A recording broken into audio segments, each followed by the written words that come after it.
एक इबादत गुजार शख्स शहर से दूर एक वीरान पहाड़ी के ऊपर हर वक्त अल्लाह की इबादत में मसरूफ रहता था। वह रात के थोड़े हिस्से में आराम करता और जब सुबह नींद से उठता तो हर रोज उसके लिए खाना उसके सामने रखा होता। उसका रिज़्क अपने आप अल्लाह की तरफ से आ जाता था। यह सिलसिला लंबे अरसे से चल रहा था। पहले न कभी उस आबिद शख्स की इबादत में कमी आई थी और न ही कभी अल्लाह की तरफ से उसका रिज़्क बंद हुआ था। फिर एक दिन ऐसा आया कि जैसे ही सुबह इबादत गुजार शख्स नींद से उठा, उस दिन उसका खाना नहीं आया। बेचारा इबादत गुजार शख्स सारा दिन इंतजार करता रहा। शाम हो गई मगर खाना ना आया। आखिरकार वह मजबूर होकर पहाड़ी से नीचे उतरा और रिज़्क की तलाश में निकल पड़ा। चलते चलते इबादत गुजार एक ईसाई के दरवाजे पर जा पहुंचा। उस ईसाई ने इबादत गुजार शख्स को 3 रोटियां दी। वह रोटियां लेकर वापस चल पड़ा। इबादत गुजार ने अभी कुछ कदम ही उठाए थे कि अचानक पीछे ईसाई का कुत्ता आ पहुंचा और इबादत गुजार शख्स पर भौंकने लगा। इबादत गुजार ने एक रोटी उस कुत्ते को डाल दी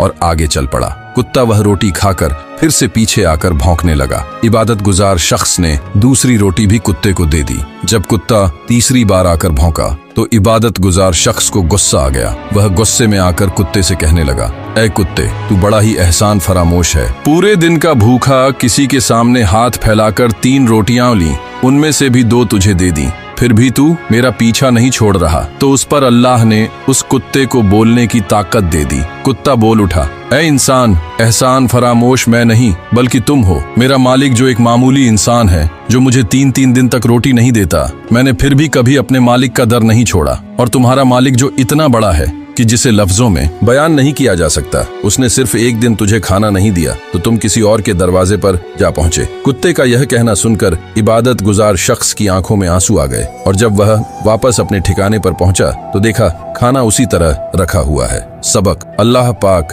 कभी कभी इंसान के सब्र और ईमान का इम्तिहान लेता है।